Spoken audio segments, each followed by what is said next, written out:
আসসালামু আলাইকুম ওয়া রাহমাতুল্লাহি ওয়া বারাকাতুহু। এক ভিক্ষুক একটি কুকুরকে জিজ্ঞাসা করলো যে, তোর ৩টা অভ্যাস খুব খারাপ। তখন কুকুর বলল, তুই সে ৩টা অভ্যাস কি, কি? বলছে, তুই উম জমিনের উপর পেশাব করিস। আর ২ নাম্বার বলছে যে, ফ ফকির দেখলে ঘেউ, ঘেউ করিস। আর ৩ নম্বর, রাত্রেবেলা মানুষ যখন ঘুমায় তখন তুই ঘেউ, ঘেউ করে তাদের ঘুম নষ্ট করিস। তখন এই কথা শুনে কুকুর বলল যে, আমি জমিনের উপরে পেশাব করি না, কারণ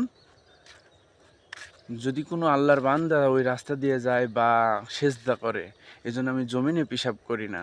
২ নাম্বার হচ্ছে ফকির, ফকিরকে এজন্য দেখলে ঘেউ ঘেউ করি, কারণ ফকির আল্লাহর কাছে না চেয়ে মানুষের কাছে চেয়ে বেড়ায়।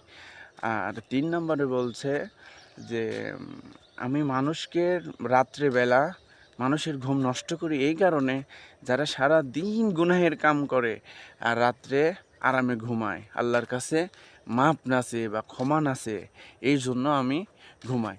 এই এই ৩টে শব্দে যেটুকু আমি আপনি বুঝতে পারলাম, তাই আমাদের এই ৩টা জিনিসের ভিতরে আমি মিলাই দেখছি, মানে কুকুরের বিষয়টা, এটা কিন্তু সত্য।